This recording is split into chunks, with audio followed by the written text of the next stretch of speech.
네, 안녕하세요. 좋은의 마음 약국 라이브 방송 이제 시작하겠습니다. 저희는 정서적, 정신적 약자를 위한 방송 좋은의 마음 약국입니다. 27년차 조울러 조우입니다. 안녕하세요. 네, 조우와 함께 결혼 생활 하고 있는 8년차 조우 아내입니다. 조우님이 26년차 아니면 7년차신가요? 네, 27년차. 네. 네, 나이도 벌써 이제 거꾸로 세기가 힘들어진 나이가 됐네요, 벌써. 한 주가 참 금방 가는 것 같아요. 네, 그러게요. 날씨가 좋았다가 또 다시 좀 추워진 것 같은데 여러분도 어떻게 지내시는지 궁금합니다. 네, 어제 그저께 또 한파가 조금, 지난주처럼 아주 춥진 않았지만 또 갑자기 추위가 오면서 뉴스나 신문에 쪽방촌에 계신 분들이 굉장히 어려움을 겪고 계시다고 네, 글을 봤어요. 근데 이제 여러 가지 사유가 있겠죠. 뭐 노숙까진 아니더라도 이제 일용직 근무를 하신다거나 뭐 파산을 했다든지 여러 이유로 인해서 이제 2평짜리 방에 거주를 하는데 공용 화장실을 사용을 하시는데 그게 얼은 거예요, 화장실이. 아, 그리고 이제 뭐 어떤 곳은 심지어 오래된 정화조에서 이제 오물이 흘러나오기도 하고 네, 그런 상황에서 이제 국가 차원에서 그분들의 임시 거처라든지 만들어준다든지 아니면 그 건물을 좀 재개발할 수 있게 해줘야 되지 않나. 네. 근데 그게 또 그런 건물들이 불법 건물인 경우가 많대요. 아, 그러니까 원래는 건물을 세울 수 없는 땅인데 임의로 건물을 지어놓고 여러 사람이 지분을 나눠서 주인이 되어 있는 거예요. 그래서 음, 이해관계가 복잡하더라고요. 네, 그 기사를 보면서 참 이렇게 어려운 때일수록 취약계층이신 분들이 도움이 많이 필요하구나 생각을 했습니다. 네. 저희 집도, 보일러가 이제 얼어가지고, 보일러가 아니고 배수관 그 아, 수도관이 그쵸, 얼었죠, 네. 수도관. 예, 보일러 들어가는 그 저희 관이 얼어가지고, 취약계층인가요? 아, 진짜 고생했어요, 그때. 지난주에 그랬었죠. 방송에서 얘기 드렸었는데, 네, 다행히 그 전문 업자분이 오셔서 물이 콸콸 잘 나오게 도와주셨고, 그래서 영하 10도 이상 내려가는 날은 이제 미지근한 물을 틀어놓고 자라고 알려주셔서, 음, 예, 저 어제 물을 틀어놓고 잤습니다. 네. 네, 네, 지금 여러분 들어오셨네요. 안녕하세요. 반갑습니다. 아이디가 되게 예쁘시네요. OAOAAN 어떻게 읽어야 되나요? 오아오안? 오아오한, 네. 네, 오아오한님, 감사합니다. 또 괜찮아님 들어오셨네요. 반갑습니다. 네, 오늘 저희가 좀 소개시켜드릴 책 이름은 어떻게 되나요? 라고 물어보려고 했는데, 네, 저에게 주셔서, 이 책은, 음, 그림, 이렇게 동화같이 된 책이고요. 그리고 이 책의 이름은 엄마의 슬픈 날이라는 책입니다. 네, 저희 이제 지인분께서 이 책을 선물을 해주셨는데, 그 조울증이나 우울증의 부모를 둔 자녀의 입장에서 마음의 병을 가진 부모와 사는 아이들을 위한 책이라고 되어 있어요. 네네. 네, 저서는 이제 외국 저자이시고 시린 호마이어. 네. 네, 이분은 어느 나라 분인지는 안 나와 있네요. 네. 그리고 이제 그림하고 사파하고 글이 같이 있는데 좀 이렇게 책장이 잘 넘어가고 얇은 책이에요. 네. 근데 이제 자녀분들 중에서 또 특별히 나이가 어린 자녀들이 조울러의 가족과 함께 생활할 때 궁금해할 수 있는 그런 내용들을 아이의 입장에서 잘 표현해 준 것 같아요. 네, 맞아요. 이 책의 주인공은 초등학생 정도로 보이고요. 10살로 설정이 돼 있죠. 네네. 그리고, 어, 이제 한부모 가정? 네, 엄마하고만 단둘이 사는 10살짜리 소녀 이야기예요. 네. 그리고 엄마가 이제 병확한 그 병명은 나오진 않지만 우울증으로 좀 보이고, 우울증 아니면 조울증으로 보입니다. 책의 내용상으로는 아마 조울증을 표현하신 것 같아요. 왜냐면 그 아이의 입장에서 햇볕 쨍쨍한 날, 엄마가 기분이 좋은 날, 그리고 네네네. 또 슬픈 날, 엄마가 비 오는 날, 이렇게 두 가지로 한 거 보면 아마 조울증인 것 같고, 네. 저는 사실은 어릴 때는 뭐 가족 중에 병을 앓으신 분은 없었고, 결혼 이후에 이 병에 대해서 알게 됐기 때문에, 자녀의 입장에서 가족이 아플 때 어떨까는 한 번도 사실 생각해 본 적이 별로 없었거든요. 네. 근데 책을 읽으면서 아이들의 눈에는 이렇게 생각할 수 있겠구나 새롭게 생각이 들었어요. 네, 맞아요. 그 어, 이제 이 책을 봤을 때 이 아이가 이렇게 이 내용을 조금 간단하게 설명을 드리면 처음에는 엄마와 굉장히 좋은 그 시기로 이제 시작을 합니다. 엄마가 햇볕 쨍쨍한 날이어서 글쎄요, 엄마가 딸에게 사랑한다 그리고 재밌게 놀아주는 그런 모습이 나오다가 엄마가 갑자기 슬퍼지고 그리고 엄마가 이제 우울 모드로 들어간 거죠. 그래서 딸이 학교 가는 것도 챙겨주지 못하고 학교 갔다 와서도 애를 먹을 것도 좀 잘 챙겨주지 못하는 그런 상태. 그런 상태에서 아이가 갖게 되는 걱정이나 두려움 이런 것들에 대해서 표현이 됐고 또 학교에 가서 친구들이 이 주인공의 엄마에 대해서 좀 안 좋게 이야기한다든가 그런 것들. 그래서 충분히 이 정신질환 부모의 자녀로서 그 생활에 나가는 데 있어서 고민할 수 있는 부분 그런 것들을 좀 자세하게 표현해 주지 않았나 그런 생각을 합니다. 그래서 그 저희가 이 책을 선택한 이유는 물론 조울러 부모로서 또 이 정도 나이에 아이를 둔 그런 조울러 분들이 우리 구독자 중에 계시리라 생각은 들지만 그것도 그렇고 앞으로 이제 결혼을 하실 분들도 있잖아요. 맞아요. 싱글인 네. 분들도 많고 조울러 자녀를 두신 분들도 그분들 나중에 가정을 이뤘을 때 이제 아이를 낳았을 테니까 미리 또 알아보는 것도 좋은 것 같아요. 네, 맞아요. 저희 그 첫째가 지금 이제 초등학교 2학년이 됐어요. 근데 계약을 했는데 온라인 계약을 한 거예요. 네. 네, 코로나 2.5 단계 때문에 집에 계십니다. 그래서 굉장히 시끄럽게 줌으로 지금 옆에서 수업을 하고 있거든요. 아니, 저희도 근데 조우님 사실 조울러 분들이 가장 고민하시는 게 결혼을 할 수 있을까 부분과 좋은 사람을 만났을 때 내가 병인 걸 오픈해야 되냐 아니면 상대방의 부모님에게 이제 상견례 할 때라든지 미리 알려야 되나 이런 것들 네. 많이 물어보시거든요. 어떻게 생각하세요? 저는 우선 조우님은 어떠셨나요? 결혼하실 때 오픈을 하셨나요? 결혼 전에 오픈을 했는데 제가 그 당시가 제가 병이 다 나았다고 생각했던 당시였어요. 네, 단약을 하고 계셨었죠. 네, 네. 그리고 좀 경조증 상태였기 때문에 그 당시 저희 이제 연애할 때는 내가 조울증이라는 것을 알았고 그리고 이 병이 다 나았다 이런 식으로 말을 했죠. 네, 맞습니다. 네, 그때 제 와이프는 그 병에 대해서 자세히 알지도 못했었고 그리고 다 나았다고 처음 하니까 들어봤어요, 그 이름을. 네. 네, 그렇습니다. 그래서 그 많은 분들이 물어보시긴 해요. 자기가 이제 누구를 사귀는데 그거를 어떻게 밝혀야 되는 거냐. 일단 세 가지로 말씀드릴 수 있을 것 같아요. 첫 번째는 아직 만나는 분이 없는 경우 미리 걱정하실 필요는 전혀 없다고 생각합니다. 왜냐하면 약점이 없는 사람은 아무도 없거든요. 그리고 네. 사실 소소하게 질병이 한두 개씩은 다 있으시잖아요. 네. 뭐 처음 소개팅을 받았는데 예를 들어서 아니면 호감이 가서 썸을 타는데 사실은 나 무좀이 있고 치질이 있어 이렇게 얘기하지 않잖아요.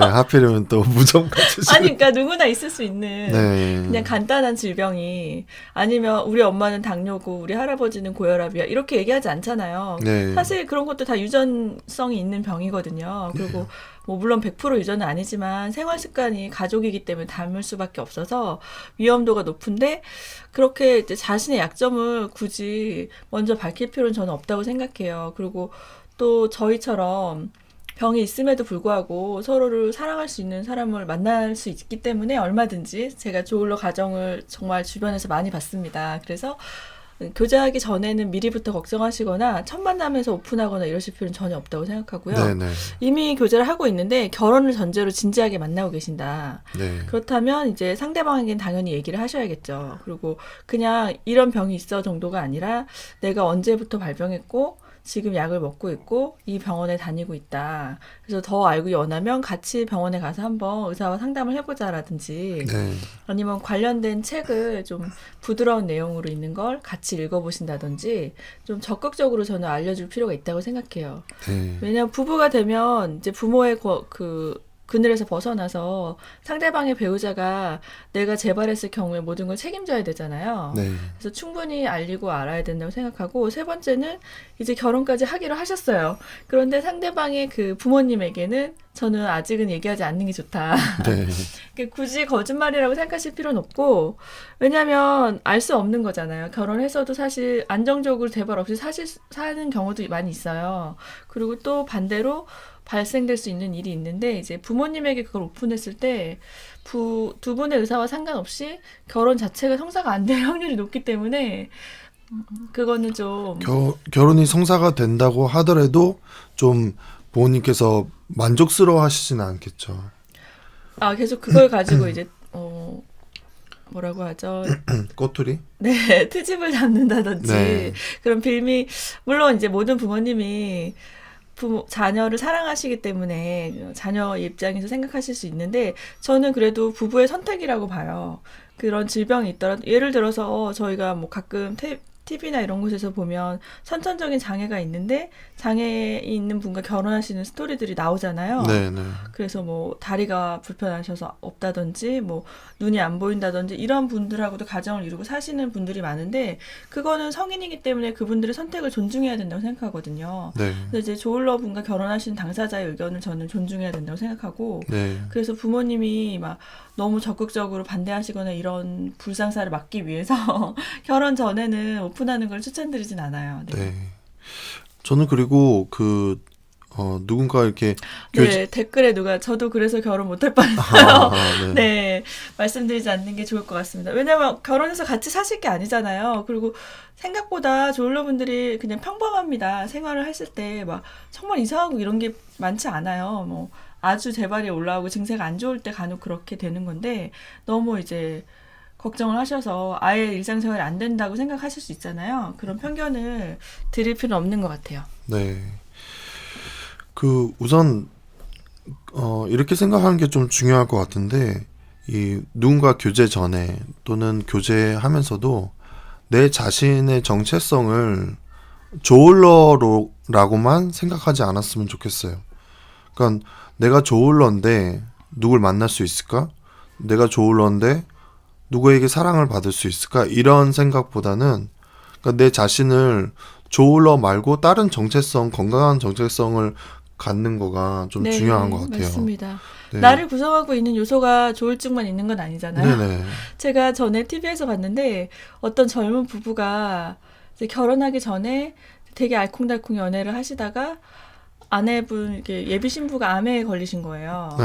근데 굉장히 아름답게 스토리를 풀어내셨더라고요. 근데 네. 그 남자분이 너무 순애보적으로 지극정성으로 간호를 하다가 이제 막 삶의 의지도 있고 투병을 하셨는데 너무 어린 나이에 이제 20대 후반인가 뭐 이렇게 젊었어요. 신부가 발병하다 보니까 진행이 빨라서 나중에 이제 돌아가셨는데 그 남자분이 사망한다는 걸 알고도 결혼식을 하는 거예요. 자기 인생의 사랑은 이 여자밖에 없다. 그래서 병원에서 웨딩드레스를 입고 둘이 와. 반지를 끼고 결혼을 해요. 예. 예식장에 갈 수는 없었고. 네. 그러고서 그러면서 둘이 너무 행복해하는 거예요. 이제 막 투병을 해서 항암을 해서 머리가 네. 다 없으시고 한데 가발을 쓰고 자매가 네. 결혼을 하고서 둘이 너무 행복해하다가 이제 얼마 뒤에 돌아가시고 여자분이. 와, 영화다. 네, 진짜 영화인데 네. 현실 스토리예요. 그리고 나서 그 남자분이 산에 가서 혼자서 이제 산에서 생활하시는데 10년 뒤에 다시 인터뷰를 갔는데 아직도 자기 아내를 그리워하고 있는 거예요. 이야. 근데 저는 그걸 보면서 우리가 생각하는 이런 남자를 만나야 되는데. 아니요, 그게 아니에요. 결혼과 사랑이 네. 고정관념에 매일 필요는 없다. 꼭 건강한 사람을 만나서 오랫동안 행복하게 사는 것만이 결혼이라고 이렇게 정의할 수는 없지 않나. 네. 그래서 조울러 가정도 가정이고 저희 부부도 외부로 봤을 때는 이제 조은님이 병이 있지만 또 내면적으로 봤을 땐 저도 연약한 게 많잖아요. 아시다시피. 네. 근데 서로를 보듬어주고 사는 거지. 뭐 일방적인 게 아니기 때문에 그래서 저는 그런 예를 들어서 그분이 이제 금방 돌아가실 걸 다 누구나 아는데 결혼식을 올리는 거를 이성적으로 생각하면 옳지 않을 수 있잖아요. 근데 그걸 누가 말릴 수 있냐 이거죠. 네. 두 분의 사랑에 대해서 아무도 제지할 권리가 없다고 생각하거든요. 저는 이 얘기를 들으면서 돌아가신 와이프에게 진짜 큰 선물을 주지 않았나 그런 생각이 들어요. 네, 맞아요. 예. 자기가 암에 걸렸지만 남편이 자기를 너무나도 사랑하고 또 결혼식까지 올린다는 것은 와이프 입장에서는 굉장히 너무 행복한 일일 것 같아요. 그 여자분은 그런 마음도 있었죠. 내가 이제 세상에 남아있을 수 없는데 자기의 그 그때는 결혼식 안 했으니까 자기 남자친구가 자기를 잊고 더 좋은 사람을 만나서 결혼하고 아이 낳고 행복하게 살아 그렇게 말하는 장면이 나와요. 자기를 이제 잊어버리고 네. 나는 이제 세상에 없을 거니까. 근데 남자는 자기는 다른 사람 필요 없고 결혼은 행복한 거 필요 없고 난 너가 필요해 이렇게 한 거죠. 근데 네. 실화이고 또 되게 아름답더라고요. 네. 늦게 들어오신 분들을 위해서 저희가 책 소개하면서 이런 이야기까지 오게 됐는데 책의 제목은 엄마의 슬픈 날 그리고 부제로는 마음의 병을 가진 부모와 사는 아이들을 위해 라는 책인데요. 조울러라고 보이는 엄마와 같이 사는 10살짜리 여자 아이의 이야기를 다룬 책입니다.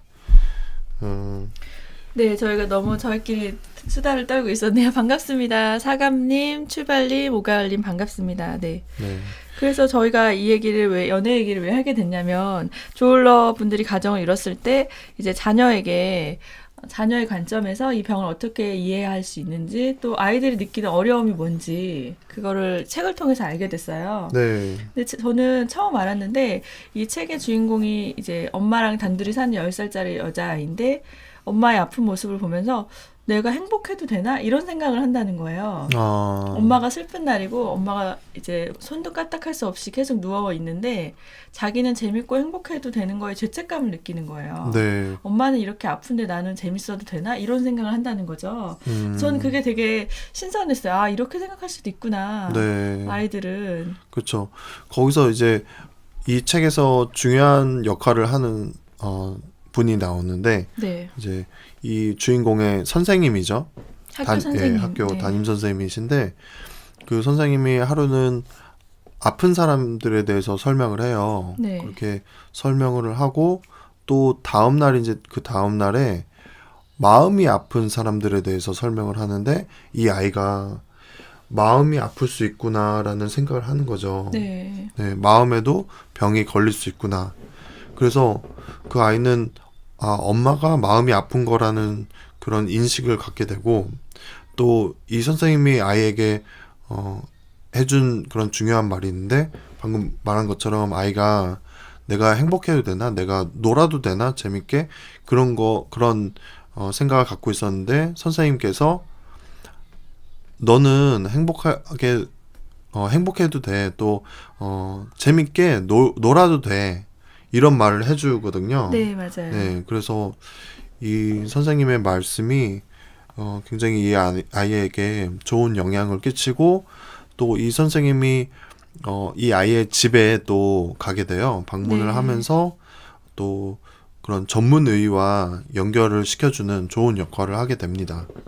네, 맞습니다. 그래서 그 아이가 이제 엄마가 다시 이렇게 햇볕 쨍쨍한 날이 됐으면 좋겠다 하고 자기 나름대로 여러 가지 노력을 해요.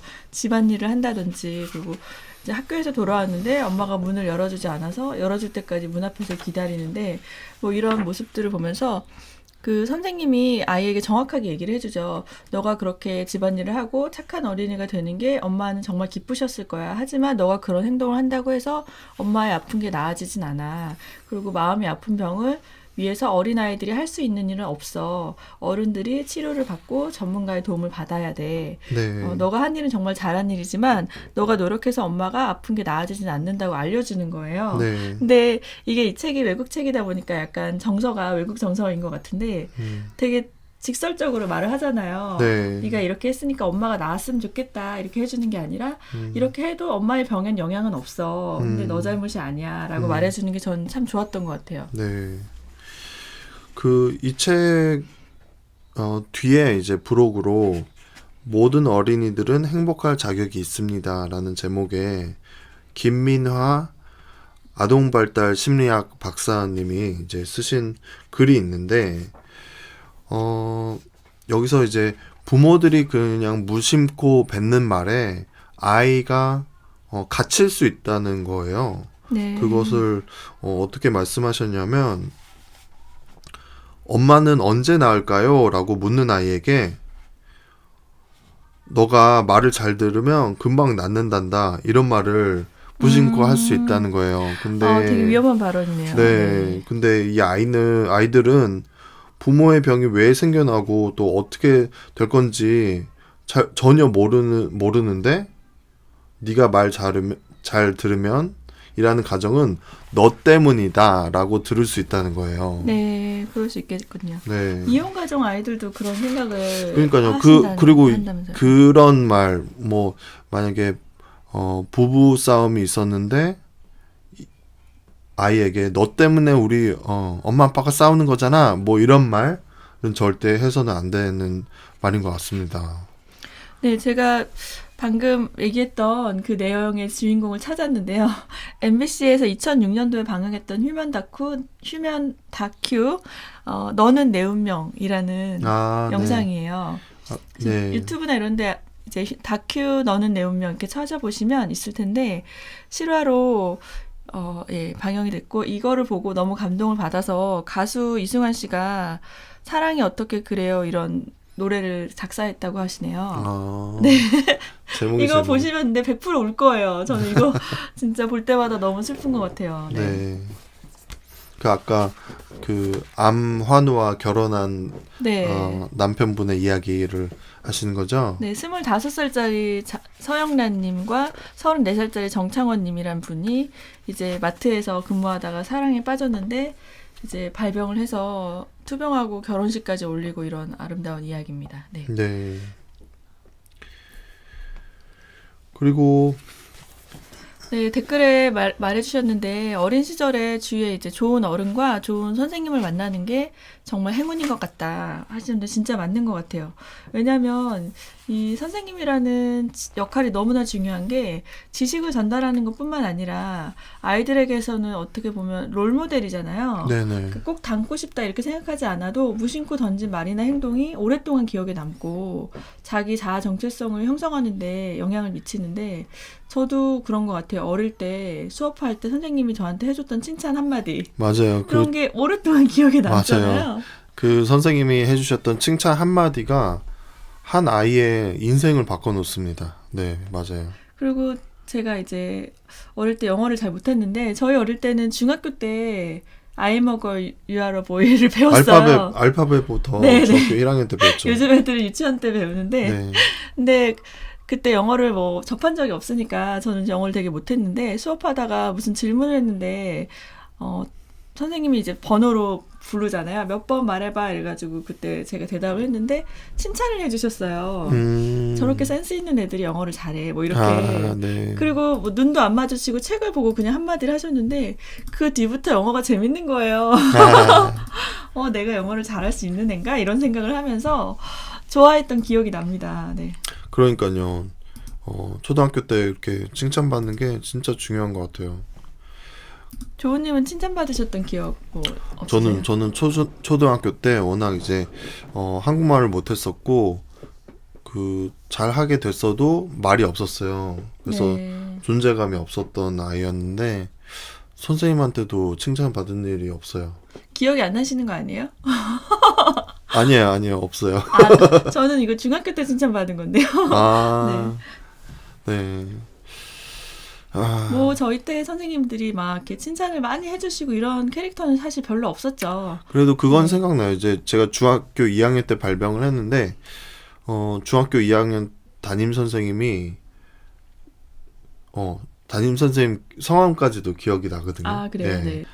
왜냐면 그 발병이 되면서 선생님이 굉장히 저한테 신경 많이 써주셨고, 또 중학교 3학년 담임도 제 생각에는, 저를 맡고 싶다라고 말씀하셔서 담임이 되신 것 같거든요. 네. 예. 그렇게도 그게 가능한가요? 가능한지는 모르겠지만, 아, 혹시 제 추측인데 가족이나 누구 지인 중에 정신질환이 있는 선생님이 아니셨을까? 글쎄, 네. 그것까진 모르겠고, 네. 예, 윤경원 선생님이십니다. 성함을 왜 말해요? 아니, 뭐, 저는 이제, 그런 프로 있잖아요. 뭐, 찾아드립니다. 나중에, 네. 예, 선생님, 은사 TV는 분들을, 사랑을 싣고. 맞아요. 네. 네. 그런 은사 찾는 프로그램에 내가 만약에 출연한다면 그 선생님을, 초대해야지, 이렇게 찾아달라고 의뢰해야지, 이렇게 생각을 하곤 했었는데, 아, 유명한 사람이 안 되셨네요. 네. 유명한 사람이 돼야 거기다 의뢰를 하죠. 네. 저희가 좋은의 마음 약국이 구독자 5천을 와. 돌파했습니다. 여러분들 축하해 주세요. 아니, 저희 방송이 사실 되게 특수 영역이잖아요. 네. 좀 약간 구독자층이 되게 협소한 틈새 방송인데, 시장이죠. 네, 남들은 잘 안 들으실 것 같은 내용인데 5천 명이 돼서 너무 감사합니다. 네. 네. 한 분 한 분 너무 감사합니다. 아, 요즘 TV 예능 프로 중에 신박한 정리라는 프로가 있어요. 네, 알죠. 이제 네. 연예인이나 이런 유명인 분들을 찾아가서 집을 정리해 주는 건데 저는 그게 너무 의뢰를 하고 싶은 거예요. 네. 빨리 유명해지시기 바랍니다. 저보다는 조 아내님께서 유명해지시는 게 더 빠를 것 같은데. 네, 저희 무슨 얘기하고 있었죠? 그래서 초등학교 때 선생님 얘기하고 있었는데 그래서 주변에 이 책에서도 보면 이 아이가 자기 엄마만 그렇게 슬픈 날이 있고 햇볕 쨍쨍한 날이 있다고 생각해서 친구들 아무에게도 나누지를 못해요. 네, 그러다 네. 책의 뒷부분에 가면 어떤 그 다른 친구 중에 아빠가 아픈 아이를 만나면서 마음을 터놓고 속 얘기를 하는 내용이 나오거든요. 네. 근데 의외로 이제 주변에 그런 가족이나 지인 중에 아픈 분들이 많이 있을 수 있고, 물론 이제 책의 설정에서는 나이가 어리기 때문에 아이가 스스로 먼저 오픈하기는 쉽지 않았겠지만, 선생님이 이렇게 좋은 친구를 또 붙여주시면서, 이렇게 아이가 되게 행복해하는 내용들로 내용이 나옵니다, 또. 네. 제가 다녔던 정신건강센터, 이제 정신건강복지센터, 거기에 이제 동료 지원과 교육을 하시는 사회복지사 선생님이 계셨는데, 그 선생님의 어머니가, 저 공황장애로 이제 약을 드셨거든요. 근데 이 어머니 따라서 병원에 가서 이 병원에, 그러니까 의사 선생님과 또 환우들과 가족들이 함께 대화 나눌 수 있는 그런 자리에서 대화 나눈 것을 보고서는 이 선생님이 나는 커서 이런 일을 하고 싶다라는 생각을 하셨다는 거예요. 그래서 사회복지사가 되시고 그런 정신질환 사회복지사로 이제 일을 하시게 되셨는데, 그런 경험이 중요한 것 같습니다. 이 아픈 사람들이 함께 이렇게 자신의 아픔을 좀 서로에게 말할 수 있고, 그런 커뮤니티가 굉장히 중요한 것 같은데, 저희가 그래서 좋은의 마음 약국을 하면서 이 정신질환, 특히 조울러 커뮤니티를 좀 형성하고 싶은 그런 마음이 컸던 거죠. 네, 맞습니다. 뭐, 가장, 롤모델로 생각했던 거는 이제 미국에 있는 나미라는 네. 단체. 그 단체가 이제 정신질환, 가족분들, 조울증뿐만 아니라 정신질환 전반에 관련해서 가족 중에 누가 질환을 앓고 있을 때, 이제 자조 모임 같이 가족들을 지지해주고 또 찾아가서 교육해주고 네. 케어해주는 그런 사조직이에요. 네. 그래서 그 나미도 처음에 어떻게 생겼냐면, 이런 정신질환 환우를 가족으로 둔 이 당사자 가족들이 몇 가정이, 뭐 3-4가정, 5가정이 그 저녁을 함께 먹으면서 이렇게 대화를 나누고 어떤 점들이 이렇게 변화돼야 되고 어떤 점들이 우리 아이들한테 필요한 것인지 이런 이야기들을 하다가 그게 이제 큰 단체로 성장하게 되었는데 저희도 그것을 보면서 저희 가족끼리 우선 여러 가지 그런 고민을 하고 대화 나누는 시간을 가졌었어요. 그러면서 이제 우리 이야기를 먼저 좀 나눠보자라고 조은의 마음 약고 시작한 건데 예, 근데 이제 커뮤니티마다 성격이 다 다를 수 있을 것 같아요. 그 이제 우리가 하는 것만이 방향성만이 옳은 게 아니라 다 다를 수 있는데 역할이 있고 컬러가 다른데 저희는 이제 우리가 뭐 집단 행동을 한다든지 이런 우리의 무슨 권리를 주장하고 이런 영역보다는 이제 가족들을 더 지지해드리고 또 서로가 공유하고 위로받고 또 격려해주고 이런 걸 생각했거든요. 네, 네. 그리고 저희가 가장 포커싱이 되는 게 이제 환우를 둔 가족분들이 사실은 제1차 보호자잖아요. 우리나라 이제 대부분 나라가 그렇겠지만 가족이 제1의 보호자고 거의 가족에 의존해서 치료와 회복을 진행을 해야 되는데 가족들이 지치거나 포기하시게 되면 굉장히 어려워지더라고요. 맞아요. 네. 네, 그래서 환우 자체 당사자분들도 지지를 받아야 되겠지만 그래도 이분들은 최소한 상담을 받는다거나 이제 병원에 가서 의사와 대화를 나누고 이런 정보를 얻을 수 있는데 가족들은 그런 게 전무하기 때문에 요즘은 근데 또 좋은 점은 이제 뭐 국립정신건강센터 이런 곳에서도 가족교육 같은 거를 온라인으로도 진행을 하시더라고요. 네, 점점 좋은 게 생기고 있는데 가족을 지지해 주는 게 첫 번째다. 맞아요. 그래서 가족이 병에 대해서 정확히 알고 또 약의 중요성과 회복의 그런 단계에 대해서 알고 있다면 그 가족이 자녀나 배우자를 지지해서 회복하시는 방향으로 가는 게 가장 좋지 않나 네, 그렇게 생각을 했어요. 네. 네.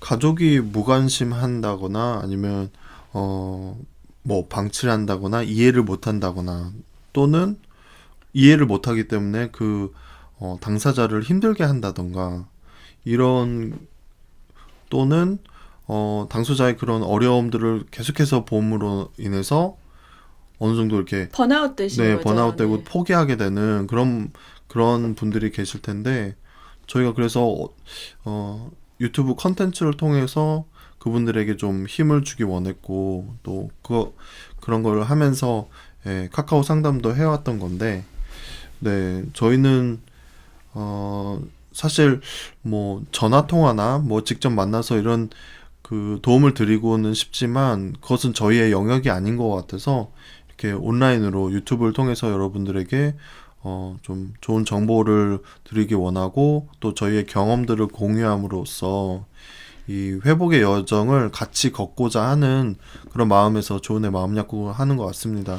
네, 이제 언택트 시대에 네. 딱 맞는 지지 그러게요. 채널이지 않나. 저희가 온라인으로. 코로나 터지기 한 네. 1, 2년 전에 시작해서 이미 네. 진행을 하고 있었는데 온라인으로 모임을 저희는 한 달에 한 번 정도 이제 줌으로 모임을 하고 있고요. 또 네. 이제 독서 밴드라고 해서 조울증뿐만 아니라 이제 심리 사회 서적을 같이 읽고 공유하는 밴드 운영하고 있고 이제 온라인 카카오톡으로 상담 채널 네. 운영을 하고 있고요. 네. 마음의 병을 가진 부모와 함께 사는 자녀들을 어떻게 도울 수 있는지에 대해서 이 글도 나오는데요. 네. 이 바깥과 단절되어 있는 가정에서 외부 영향력이 들어올 수 있도록 물꼬를 터주는 게 가장 중요하다고 해요. 네. 네. 그리고 이 부모의 정신건강 문제가 아이한테 나쁜 영향을 미치게 되는 건 아픈 부모가 만드는 가정 환경 때문이니까 네. 그 말씀을 하신 거고 이런 환경에서 이렇게 긍정적인 소통을 방해하고 마음의 쉴 곳을 없애버리기 때문에 자녀가 이 자신의 세계에 가두어 버리게 된다는 이런 말씀을 또 해주십니다. 네, 맞습니다. 사실 자녀를 낳을 때 유전이 되지 않을까 걱정하시는 분들이 많고, 또 이미 자녀를 낳았는데 이 아이가 혹시 발병하지 않을까 이런 두려움이 생길 수 있어요, 당연히. 근데 이 책에서는 이제 그 유전이기 때문에 발병을 하는 그런 것보다 말씀하신 것처럼 생활 습관이나 이제 감정을 처리하는 방법 이런 거를 자녀를 사실 부모를 그대로 배우잖아요. 맞아요. 예를 들어서 부모가 어떻게 하는지를 보고 자기도 그 네. 상황에서 이렇게 따라하게 되죠. 네. 그걸 꼭 이제 말로 설명해서가 아니라 그냥 행동 언어로 이제 비언어적인 표현으로 습득을 하게 되는데 갈등 상황이 왔을 때 이렇게 동굴처럼 숨어버린다든지 뭐 반대로 뭐 분노를 표출한다든지 일반적인 가정에서도 다들 그렇게 하시는데 그래서 그런 거를 답습하다 보니까 더 유병률이 높아질 수 있다라는 이야기가 나왔고 그러니까 그게 너가 아이가 그렇게 질문하거든요. 선생님한테 선생님 저도 나중에 엄마처럼 아프게 될까요? 그랬더니 아니야 그렇진 않아. 너는 건강하게 잘할 거야. 엄마가 아프다고 해서 너가 꼭 아픈 건 아니야. 뭐 이런 얘기를 해주세요. 네. 근데 궁금해할 수 있는 내용이고 아이의 시각에서 잘 풀어주신 것 같아요. 네. 네, 저희 100만 구독자 누가 축복해 주셨습니다. 네, 100만 구독자. 말씀대로 와. 이루어질지어다. 한 100년은 걸릴 것 같은데. 아니 저희가 컨텐츠가 사실 조울증 이야기만 해서 그렇지 이제 정신건강 전반 영역으로 한다면 100만까지 아니어도 한 10만까지는 가능하지 않을까. 네. 네, 맞아요. 저희가 이제 조울증 가지고 이렇게 많은 컨텐츠를 만들어낸 게 제 친구가 있어요. 제가 중학교 때부터 동창이었던 절친이 있는데 네. 제 방송하는 거를 밝히지 않다가 한 작년쯤 이제 저희가 방송 시작하고 1년 넘어가면서 친구에게 오픈을 했거든요. 그리고 이제 링크를 보내주고 왜냐하면 이제 내가 결혼한 지, 결혼 생활 하면서 힘들었고 이런 얘기를 막 구구절절히 하는 게 사실은 부끄럽기 때문에 주변 지인들한테 얘기를 안 하다가 밝혔는데 그 친구가 내용을 들어보면서 의외로 재밌다고. 네, 그리고, 네. 역시 말을 잘하는구나. 네. 방송방 출신. 이러면서 저한테 말을 잘한다고 얘기해주고, 또, 어떻게 이거 조울증 이렇게 많이 내용이 있어? 이렇게 신기하다고. 네, 네. 새로운 내용이 계속 올라오는 게 신기하다고 얘기를 해주셨어요. 네, 네. 저희가 이제 조울증을 가지고 이렇게 썰을 풀 수 있는 것들이 많긴 하죠. 예. 출발님께서 네. 100만 구독자 되라고 10,000원 보내주셨습니다. 와, 감사합니다. 감사합니다. 네. 네. 저희가 기뻐하는 것은 10,000원이 아니라 이 100만 구독자 되라는 그 말씀에 너무나 기쁘네요. 네.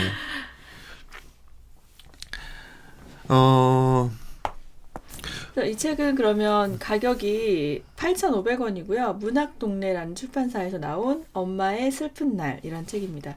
저희 이 책을 사실 선물해 주신 분이 아까 댓글에 글을 남겨주셨어요.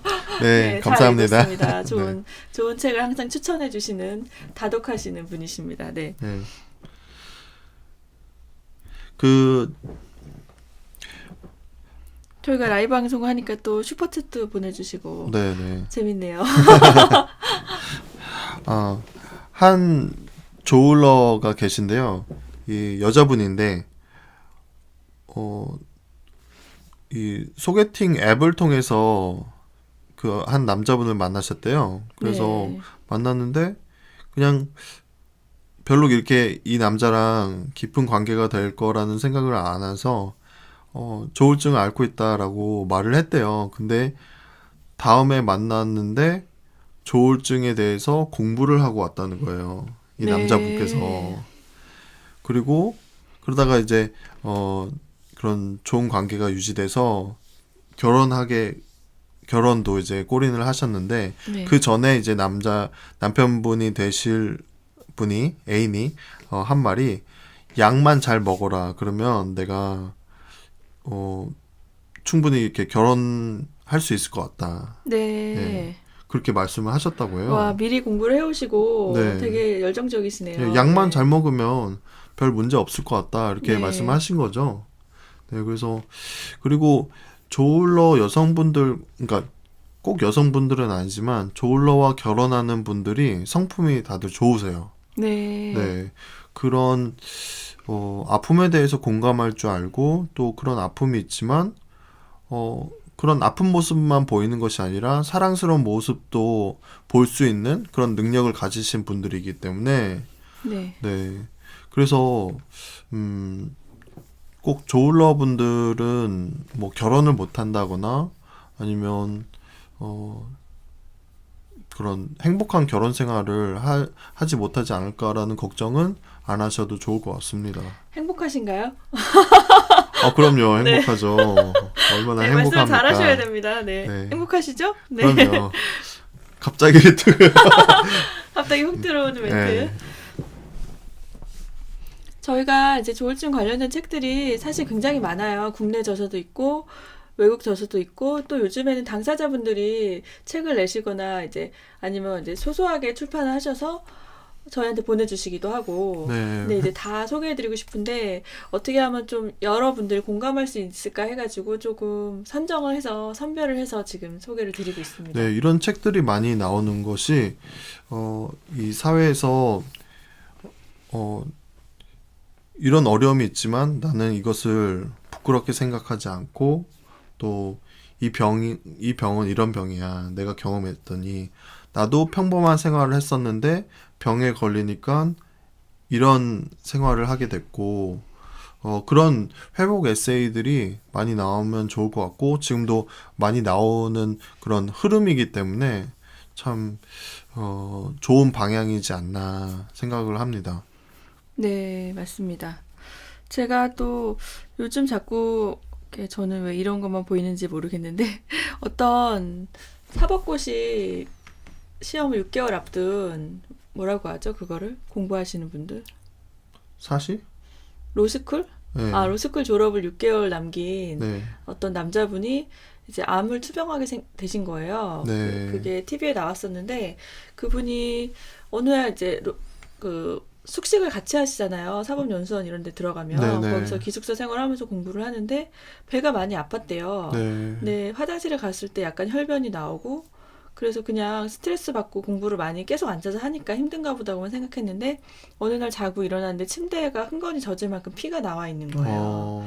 그래서 이상을 느끼고 병원에 갔는데 이제 암 진단을 받으신 거죠. 와. 그래서 이제 20대 젊은 분이었고 6개월만 있으면 이제 사실을 패스해서 바로 변호사? 변호사가 네. 될 수 있는 그런 상황이었는데 그 공부를 집안 상황도 이렇게 넉넉하지 않으신 분이었던 것 같아요. 네. 영상에서. 네.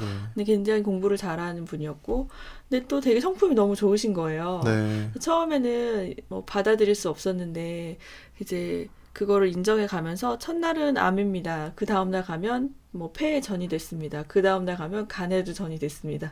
계속 그런 얘기를 연속으로 며칠째 들었다는 거예요. 와. 근데 멘탈이 붕괴되지 않고 자기가 그러면 만약 이 세상에 삶는 날이 얼마 남지 않았을지라도 할 수 있는 일이 뭘까 생각을 해서 공부하고 책 읽는 걸 가장 잘하더래요. 네. 그래서 이분이 철학 죽을 때까지 읽기라는 그런 커뮤니티를 만들어요. 예. 철학책을 함께 읽고 공유하는 거예요. 네. 그래서 이제 밖에서도 모이고 하다가 나중에 점점 투병을 하면서 집에서 외부 외출할 수 없을 정도로 이제 병이 진행이 돼서 자신의 집에서 그거를 읽고 하는 소그룹 하는 모습이 나오는데 그분이 이제 이 정도 통증이면 병원에 다 요양병원이나 이렇게 입원을 하라고 권유를 한대요. 네. 근데 자기는 사실 언제 이 세상을 마감할지 모르는데 마지막 날을 병실에서 보내고 싶지 않다는 거예요. 그래서 읽을 수 있을 때까지 책을 읽겠다. 대단한 분이시네요. 네네. 근데 그분이 이제 그렇게 촬영을 하시고 얼마 뒤에 소천하셨어요. 네. 네, 돌아가셨는데, 그런 분도 있더라고요. 근데 그 젊은 청년이 인생을 정말 열심히 살아오고 달려왔던 분이 어느 날 갑자기 발병할 거라는 걸 아무도 몰랐잖아요. 본인도 몰랐고. 네. 근데 그런 것처럼 뭐 비교할 순 없지만 저희 조울증이라는 병도 우리가 잘못해서 걸린 게 아니고 원해서 찾아온 것도 아니지만 어느 날 갑자기 이제 발병을 한 거잖아요. 그 병과 함께 살아갈 수 있는 또 병이 있지만 의미 있게 할 수 있는 일을 찾아보는 게 되게 중요하지 않나. 저는 우선 얘기를 들으면서 이 암에 걸리신 이 로우스쿨의 이 학생분이 왜 나는 병에 걸렸지라는 질문보다는 내가 이 병에 걸렸는데 어떻게 해야 하지 이제 어떻게 해야 하지라는 질문을 이렇게 갖게 된 게 굉장히 중요하다고 보거든요. 네. 저희 조울러들도 사실 내가 왜 이 병에 걸렸지 이렇게 생각하다 보면 정말 끝이 없고 계속 안 좋은 생각만 하게 되고 나에 대해서 이렇게 나 또는 아니면 환경을 굉장히 비관적으로 보기 쉽거든요. 네. 그래서 저도 여러분들에게 이렇게 말씀드리고 싶은 것은 왜라는 질문에서 빨리 벗어나서 이제 어떻게라는 질문을 하시게 되는 걸 추천드려요. 네. 네. 맞습니다. 내가 지금 조울런데 어떻게 하면 내가 좀 더 행복한 삶을 살 수 있을까에 대해서 고민하는 것도 좋을 것 같고 사실 이 병에 안 걸렸으면 내 자신에 대해서 깊게 생각하는 시간은 굉장히 없었을 수 있어요. 되게 그런 많지 않았을 수 있거든요. 이렇게 네. 일상생활에 굉장히 바쁜 생활에 그렇게 시간을 보내다 보면 근데 이 병이 걸림으로 인해서 나를 좀 더 성찰하게 되고 내가 왜 아팠는지에 대해서 조금 이렇게 생각하면서 아, 이런 요인들이 나를 힘들게 했었구나. 그런 생각도 할 수 있을 것 같고, 또 거기서 벗어나서 어떻게 하면 내가 더 건강해질 수 있을까? 어떻게 하면, 이, 다른 힘든 사람들을 도울 수 있을까? 뭐 이런, 어떻게라는 질문을 좀 많이 하셨으면 좋겠습니다. 네, 실질적인 팁이네요. 저희가 어 그러니까 어떠한 일을 성취할 때 누군가와 비교하기 시작하면 사실은 세상에서 가장 뛰어난 한 명 빼고 나머지가 불행이잖아요. 네네. 비교하지 않고 내가 갖고 있는 것에서 최선을 다하고 또 그 안에서 소소한 행복들을 찾아간다면 이 세상도 참 살아볼 만하지 않나. 네. 네. 아니, 저희 그레이님이요.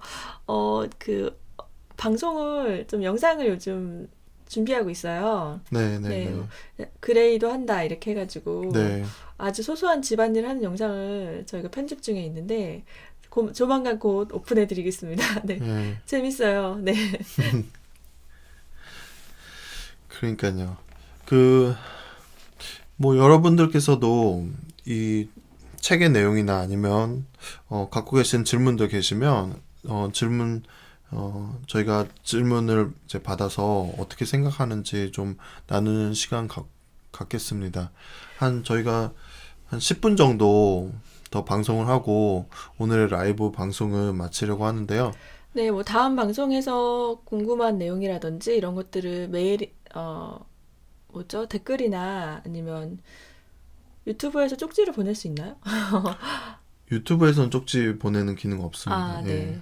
예. 아니, 그러니까 개인적으로 컨택할 수 있는 루트가 있나요? 유튜브 채널 장에게? 댓글밖에 없죠? 네, 댓글 또는 그렇죠. 카카오톡 저희에게 보내주시는 방법. 네, 댓글로 남겨주시면 다음 방송에 참고를 하겠습니다. 좋은 책을 추천해주시는 분들도 많이 계시더라고요. 네. 네네네. 저희가 이렇게 이번 연도에는 좀 그 유튜브를 좋은의 마음 약국을 좀 열심히 하려고 매주 이렇게 라이브 방송을 하는 거고. 아니, 작년에 이제 2월 달에 코로나가 터지면서 다른 네. 분들도 다 그러셨겠지만 저희가 생각했던 스케줄이 다 꼬인 거예요. 맞아요. 아이들이 3월에 개학을 해서 저희 막내가 작년에 이제 3월부터 유치원을 가겠지 이렇게 생각을 하고 작년에 3살이었거든요. 그 전까지는 집에 계속 있다가 그럼 낮에 시간이 좀 많이 될 거야. 방송도 열심히 하고 뭐도 해야지 했는데 애들이 맨날 집에 있는 거예요. 그 첫째도 학교 안 가고 1학년 입학했는데 그러니까요. 그 심지어 맨날 온라인 수업하니까 온라인 수업은 엄마가 줌을 켜주고 숙제 체크해주고 막 이래야 되거든요. 작년이 재작년보다 더 힘들었어요. 네, 그래서 작년에 진짜 너무 정신없이 하루가 어떻게 가는지 모르고 지냈던 것 같은데 이제 이게 길어지니까 오히려 적응이 되면서 아 그래도 이 안에서 어떻게든 살아봐야겠다. 그래서 올해는 코로나와 상관없이 그래도 방송을 하자 이렇게 결정을 한 겁니다. 네. 네. 저는 제 첫째 아이가 제일 불쌍해요. 초등학교 1학년 들어갔는데 1학년 들어가자마자 이렇게 코로나가 터지는 바람에. 근데 본인은 또 굉장히 만족스러워합니다. 집에 계속 있으면 편하니까 네. 저희 애가 좀 더 좋아하는 것 같더라고요. 네.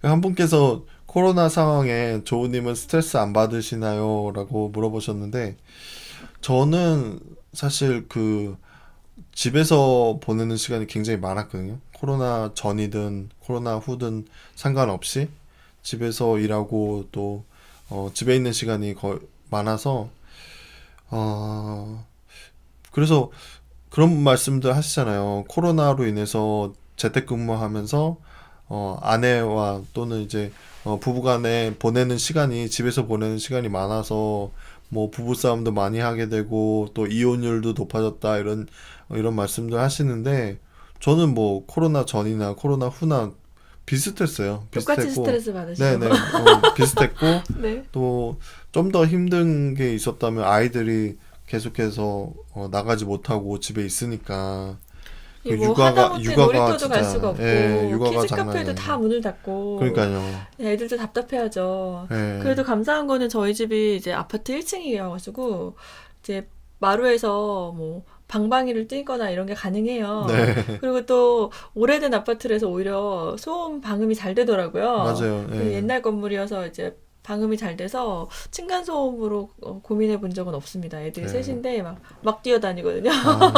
요즘 또 이렇게 연예인분들의 층간소음 그것 때문에 굉장히 말이 네. 많은데 아니, 근데 제가 듣기로는 아파트 건축하는 시공법이 바뀌어서 15년 전? 그 전에 지은 아파트들은 대부분 뭐죠? 기둥을 세우고 그 다음에 벽을 채우는데 새로 요즘 신축 아파트들은 그냥 벽을 채우고 바로 뚜껑이 덮인대요. 네. 기둥이 없이. 네. 그래서 소리가 벽을 타고 올라간다고 하네요. 어, 그래서 그 건축 기법의 문제라고 하는데 뭐 이거는 음, 저희가 어떻게 할 수 있는 방법은 아니고 네. 그래서 층간소음 고민하시는 분들은 기둥이 있는 옛날 아파트에 저층으로 이사 가시는 거를 추천드립니다. 네. 네. 이제 슬슬 이제 마무리 지어야 될 것 같은데, 아니, 왜 질문 답을 안 하시나요? 살찌는 이유는 약을 먹어서 입맛이 돌아서입니까? 아니면 다른 이유가 있을까요? 근데 제가 알기로는 항정식 약물 자체가 입맛을 돋아주진 않아요. 그런 것보다는 그 약을 먹음으로 인해서 신진대사가 좀 느려진다고 하나요? 어, 예, 신진대사가 활발히 이루어지지 않는 것도 있고, 입맛 돋는 것도 있어요. 아, 입맛이 네, 돋는 네, 부작용도 맞아요. 있나요? 예. 아, 네. 그 약 중에 핀으로 끝나는 약들이 부작용이 이제 체중 증가거든요. 클로자핀? 이런. 클로자핀 뭐 이렇게 핀으로 끝나는 약들. 근데 그 부작용이라는 게 모든 분이 발현되는 건 아니고 이제 그런 부작용이 있을 수 있다인데 많이 발현이 되더라도 꼭 그거 먹는다고 그렇게 되는 건 아니거든요. 네. 근데 이제 그 핀으로 끝나는 약들의 공통점이 이제 체중 증가가 될 수 있는데 근데 또 그 그레이하고 저를 봤을 때는 그러니까요. 제가 그 말을 드리는 예, 거예요. 예, 그레이님은 살이 안 찌시잖아요.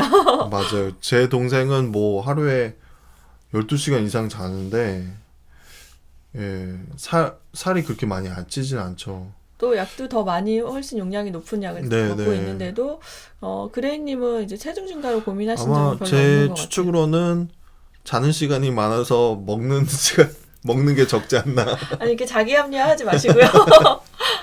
네. 예. 뭐 개인마다 다르게 반응이 오니까 다를 수 있는데 그래서 이제 요즘은 저 여자분들이 임신을 하시면은 같은 음식을 먹어도 소화돼서 흡수해서 내려가는 그 기간이 더 길어진대요. 네. 왜냐하면 더 많은 영양분을 흡수하기 위해서 장이 천천히 움직인다고 하더라고요. 어떤 호르몬에 의해서.